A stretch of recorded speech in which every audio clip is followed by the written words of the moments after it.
अच्छा, scissor and epilepsy, ये क्या है मेरे पास? एपिलेप्सी, सीज़र क्या होता है? Abnormal excessive discharge of central nervous system neuron. अगर abnormal excessive discharge of central nervous system neurons because of some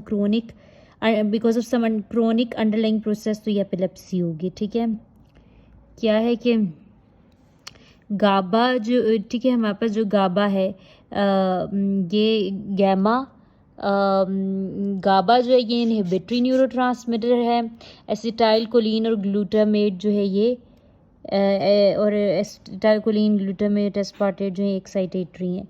mnemonic क्या है? एपिलेप्सी के लिए के कॉजेज़ क्या हो सकते हैं? Vitamin G, that is vascular infection, trauma, autoimmune, metabolic condition like hyponatraemia, hypoglycaemia, hypocalcaemia, hypoxia, idiopathic, neoplasm, genetic and developmental. Triggers क्या हो सकते हैं? Hot baths, loud noises and music, alcohol, sleep deprivation, flickering lights of TV and computer screens. फिर हमारे पास classification है epilepsy की। Epilepsy दो तरह की होती है, एक होते हैं मेरे पास पार्शियल सीजर्स, दूसरे होते हैं complex seizures. Partial seizures from focal portion of brain से आते हैं और कॉम्प्लेक्स सीजर्स जो हैं वो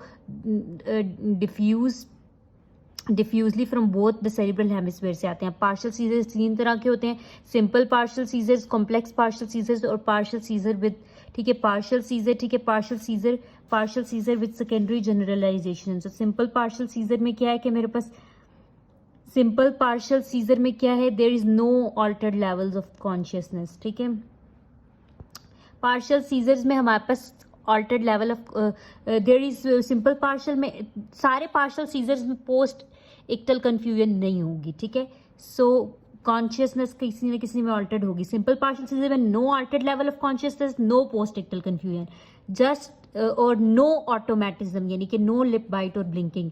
जैक्सोनियन सीजर जिसमें एक लिप की साइड से it start jerking from one side of the mouth and then extend to one hand. ठीक है, और टोर्स पाल्सी जो है इट इन्वॉल्व वन साइड, पूरी एक साइड होगी एंड और ये जो है रिकवरी है विद इन 24 आवर्स। ये सिंपल पार्शियल सीजर है। देन मेरे पास आ गया कॉम्प्लेक्स पार्शियल सीजर।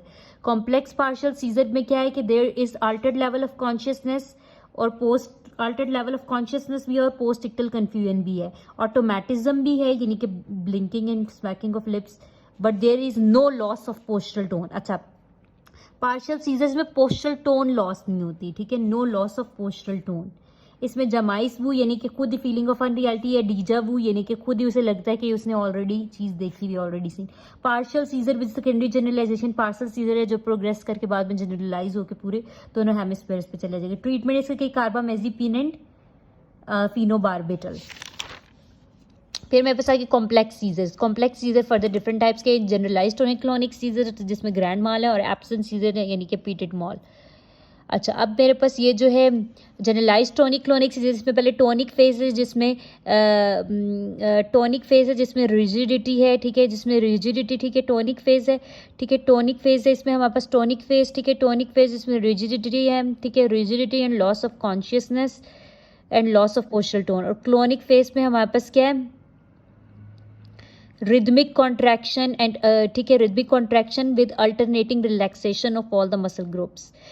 ठीक है, टोनिक क्लोनिक फेज और पोस्ट इक्टल फेज में हमारे पास कंफ्यूजन एंड हेडेक है। पोस्ट इक्टल, ठीक है, पोस्ट इक्टल फेज में कंफ्यूजन, ठीक है, पोस्ट इक्टल फेज में कंफ्यूजन एंड हेडेक है और patient is frightened and wants to sleep. Diagnosis में इसकी क्या होगी? 10 हर्ट्ज हम ईईजी कराएंगे, उसमें 10 हर्ट्ज एक्टिविटी होगी टोनिक फेज में। ठीक है, टोनिक फेज में 10 हर्ट्ज एक्टिविटी होगी और क्लोनिक फेज में हमारे पास लो वेव्स होंगी।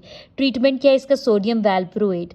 एब्सेंट सीजर्स या पीटेड मॉल है, इसमें क्या होगा? हमारे पास loss of consciousness but there is no loss of, इसमें एब्सेंट सीजर्स में लॉस ऑफ कॉन्शियसनेस है but no loss of postal tone.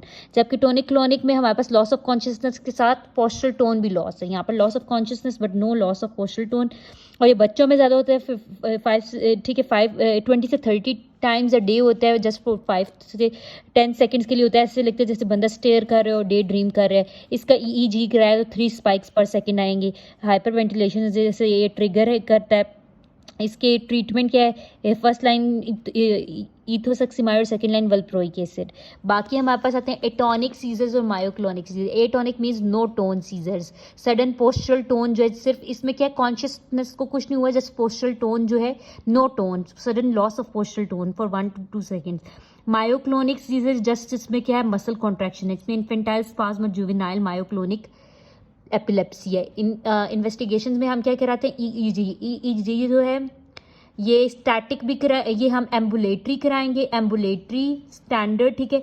EEG इलेक्ट्रोएंसेफेलोग्राम, EEG हम कौन कौन सा कराएंगे, स्टैंडर्ड, ठीक है, स्टैंडर्ड, एम्बुलेटरी, स्लीप और वीडियो टोलोमेट्री। कॉजेज को फाइंड करने के लिए स्ट्रक्चर कॉजेज के लिए हम सीटी स्कैन एमआरआई करा लेंगे, और मेटाबॉलिक कॉजेज के लिए हम एलएफटीज, आरएफटीज, सीरम कैल्शियम और मैग्नीशियम, ठीक है, ब्लड ग्लूकोज लेवल्स करा लेंगे। इन्फ्लेमेटरी कॉजेज के लिए हम इन्फेक्शन और इन्फ्लेमेटरी के लिए सीबीसी, ईएसआर, सीआरपी कराएंगे, और चेस्ट एक्सरे एंड, ठीक है, चेस्ट एक्सरे, ठीक है, चेस्ट एक्सरे और सीरोलॉजी फॉर सिफिलिस, एचआईवी और सेरेब्रोस्पाइनल फ्लूइड की एग्जामिनेशन करा लेंगे, ठीक है। अच्छा, अब इसका ट्रीटमेंट आ गया हमारे पास। ट्रीटमेंट क्या है कि हमारे पास ये जो पार्शियल सीजर्स हैं, पार्शियल सीजर, इनके लिए जो मैंने बताया कार्बामेजिपिन है, ठीक है, और फिनोबार्बिटल। फिर जो हमारे पास primary generalized tonic clonic seizures के लिए सोडियम वैल्प्रोएट बताया, एब्सेंट सीजर्स के लिए इथियोसक्सिमाइड, और मायोक्लोनिक सीजर्स के लिए सोडियम वैल्प्रोएट, ठीक है। अब ये हमारे पास हो गए फर्स्ट लाइन एजेंट्स। अच्छा, अदर फर्स्ट लाइन एजेंट्स और सेकेंड लाइन है, यहाँ पर ये आप देखें हूँ आ रहा है कार्बामेजिपिन, ठीक है, ये तो हमें आता है, sodium valproate, sodium valproate, sodium valproate, lamotrigine, lamotrigine, ये ऐसे आएगा, लेमोट्रेजीन, लेमोट्रेजीन और लेमोट्रेजीन, लेमोट्रेजीन, लेमोट्रेजीन और लेमोट्रेजीन, ये इस तरह लेमोट्रेजीन का एल बनाना है आपने यूँ डाउनवर्ड, और सोडियम वैल्प्रोएट का एस का जो नीचे वाला हिस्सा होता है वो, मतलब यूँ दाल बना दें। और फेनेटॉइन है ये, यहाँ पर फेनेटॉइन यू लाइन में आ जाएगा, और यहाँ पर हमारे पास क्लोनाजिपैम आ गया, और प्रिएसिटम, क्लोनाजिपैम एंड प्रिएसिटम।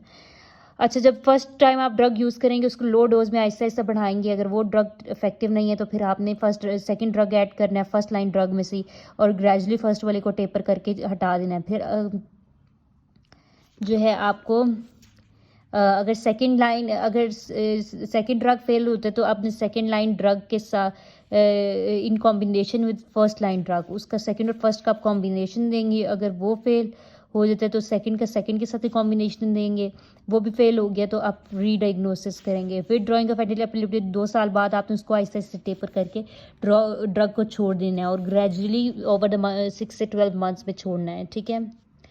बस ये हो गया।